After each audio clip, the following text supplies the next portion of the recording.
What's going on, guys? This is Revolution Ricky here at Casa D Revolution. I'm going to go and do a ranking video. This is going to be my first ranking. I've been meaning to do one for a long time, and this is going to be one of my favorite heavy metal singers of all time. In fact, he's number one as my favorite heavy metal singer. I actually cried when this man passed away. I'm talking about Ronnie James Dio and the band Dio. I'm omitting his tenure with Elf, Black Sabbath, the Black Sabbath offshoot Heaven and Hell, and Rainbow. I'm omitting those. This will just be his solo album. This is from his band Dio. So without further ado, here we go. Coming in at number 10. Strange Highways. It's a good Dio album, but not the best. Kind of dark. I really couldn't get into it. It has a couple good songs like Jesus, Mary, and the Holy Ghost. The title track, Strange Highways. Hollywood Black is okay. One Foot in the Grave is not that bad. Give Her the Gun. Blood from a Stone. This album actually he did after he went back and sung for Black Sabbath second time in the 90s from the Dehumanizer album. I consider his tenure with Black Sabbath one of the best. I like his tenure in Rainbow. I only had that one Elf album, which was the self-titled album, and that's good. It's kind of a bluesy rock, Led Zeppelin meets Deep Purple type feel. So, number 10, Strange Highways. Actually, it's not a bad album. Number 9. Number 9, Angry Machines. It's okay. I like it. I like the song. This is Your Life and God Hates Heavy Metal is a good album track. Hungry of the Heart, Black, Don't Tell the Kids, and it has Tracy G, who is playing guitar in the group. He had actually played guitar in Strange Highways too, with his tenure. Very good album, but not really my favorite, as long as, it's with Strange Highways. Number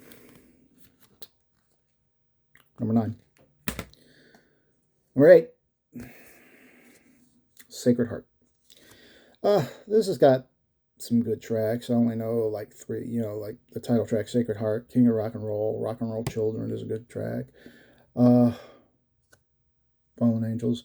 I like the artwork. I remember seeing this one in Kmart in the 80s, and they had it for sale for like $5. But I never picked it up.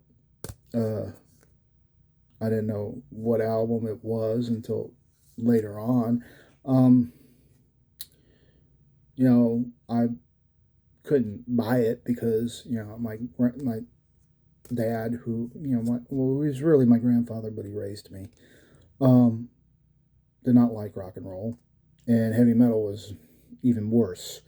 I mean, his idea of good music was Judy Garland and Benny Goodman and maybe Count Basie. But he liked Bruce Springsteen, which is a different story. So coming in at number 8, Sacred Heart. Number 7, final Dio album he ever released from a solo band. Masters. Hold on, my eyes aren't very good. Master of the Moon. This is the final one he did before he went and rejoined Heaven and Hell, which was the... If you know Heaven and Hell, was the title of the Black Sabbath album. And not to confuse the fans, they decided to change the name to Heaven and Hell because that was the first album they did with Ronnie. It's got some very good tracks on there. You know, One More for the Road, Master of the Moon title track, End of the World, Shivers, The Eyes, The Man Who Would Be King, Living the Lie, I Am, Death by Love, and In Dreams. I love this album. It's a good album. It's better than the ones I just showed. But coming in at number 7 is Master of the Moon. Let's see, where am I at now? I gotta get my idiot sheet right here. Okay. Number 6. Lock Up the Wolves. This was the album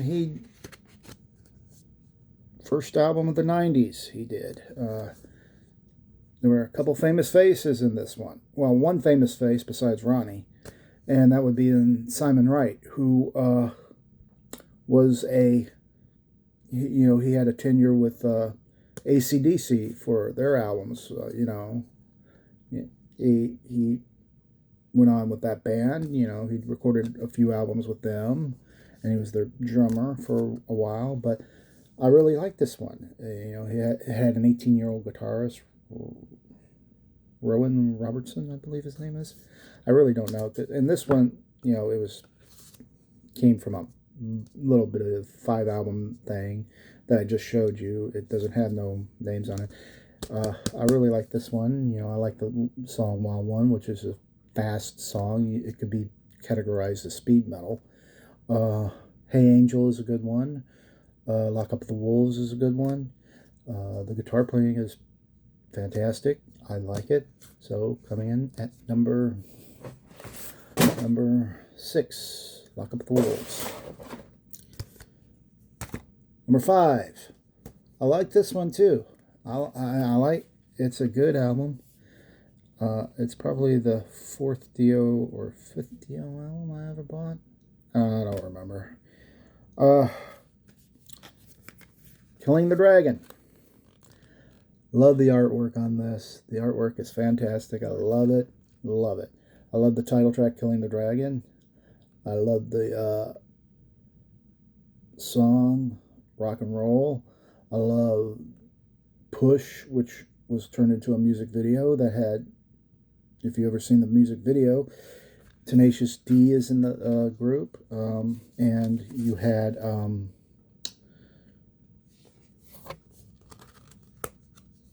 the guitar player from Lion in it.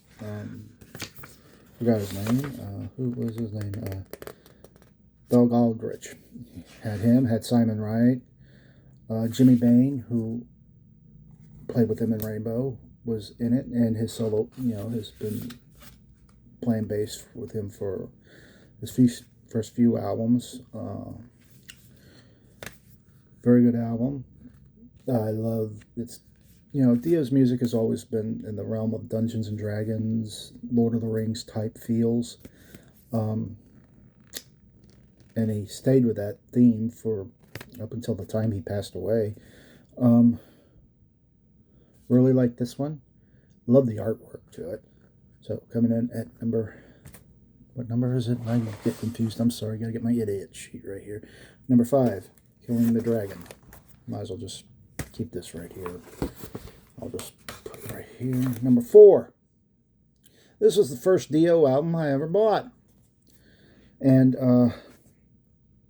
I remember hearing one song. I went to a Motley Crue show back in the 80s. And there was, between bands, the opening act came on. And they would play music. And then the other band would come on. Motley Crue came on. But one of the songs was on there was, I went to a buddy of mine. I was like, gosh, who is that guy singing? He can really sing. And it was playing in the background. And I was like, he can really sing. And he goes, well, that's Dio. And I said, well, he is really good. I mean, I like that. And it was the first song I ever heard Dio sing. Coming in at what number is it? 4 on my list. Dream Evil from 87. Love this artwork. This could, as his mascot. I love the title tracks. Night People's good. Kind of. Dream Evil, Sunset Superman. All Fools Sail Away is a good one. They turned that into a video. I Could Have Been a Dreamer. This is a good track. I always love that one. Naked in the Rain is a good one. So coming in at number 4 on my list, Dream Evil. Number 3. This one, probably make some people mad, but I like it. It's number 3 on my list. Number 3, The Last in Line. I really like this one. It's got my favorite Dio song on this album, or anywhere you could hear it. We Rock has Last in Line, which is title track. Mystery, Egypt, The Chains Are On. Those are good tracks. Not disappointed with this album. In fact, I got it on picture disc from when I went to the record store last year. I picked this up because I really wanted it, because I have not taken it out. And with picture disc, I don't really like doing that. If you play the disc, it kind of does this. Well, it does do that. So I really love this, and I have not taken it out of the shrink. In fact, I probably never will. So, Last in Line is number 3. Number 2. This one's going to irritate people, but it's my ranking. It's not anybody else's. It's mine. You have your favorite. I have mine. It's what I feel. Number 2. Magica. A lot of people don't like concept albums because they lose their thing. They lose their train of thought in the theme. I like this one. I love the artwork. I love the story. It's kind of like Lord of the Rings meets an alien invasion. The songs Lord of the Last Days, Fever Dreams, Chalice is my favorite track on this album. And I love the story of Magica. And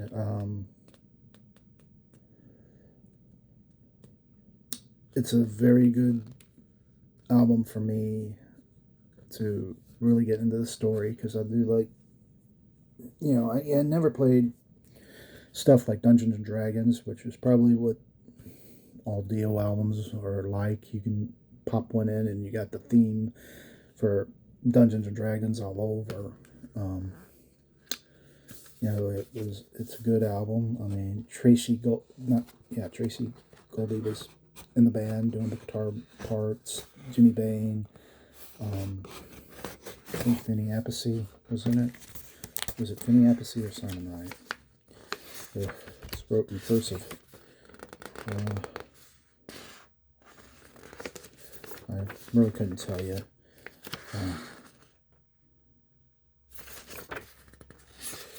It's even got the story of Magica.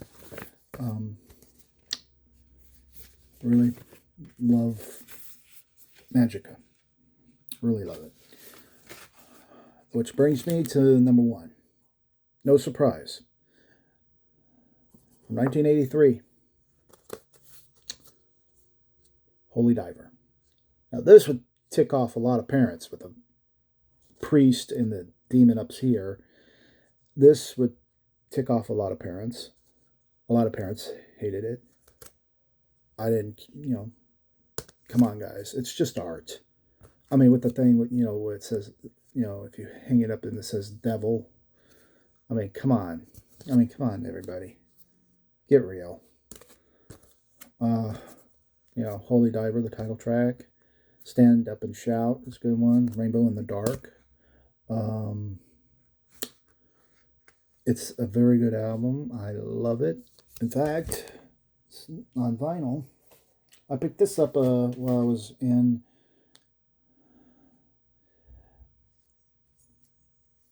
Utah a couple weeks ago, and I bought it on vinyl. I got it at the heavy metal shop in Salt Lake. Props to Kevin out there for treating us so good. I've been wanting this on vinyl for many, many years. I don't know if it's a European pressing or not, but it came out in 2021. Oh well, I'll just take that out and let's look at it. If you've seen the Dio movie, it's the little teenage boy is opening up the album and Shrink. For me now, I will just, even if it's a gatefold, I will just take a thing and just split the thing open and put it in a, keep the Shrink on there with the price tag. That's how much I paid for it. And it sounds amazing on vinyl. Well, that's my ranking. You have your own rankings. I just wanted to get on here and do a ranking video. I have never done one. And for the longest time, I've been wanting to do one because I only show off what I get and what I buy. I'm just doing this as a labor of love. I'm not really into having live videos or anything like that, but to each their own. But I just wanted to get on here and say, hey, do a ranking video. So, this is Revolution Ricky. Keep spinning that vinyl. Props to Ronnie James Dio, and peace.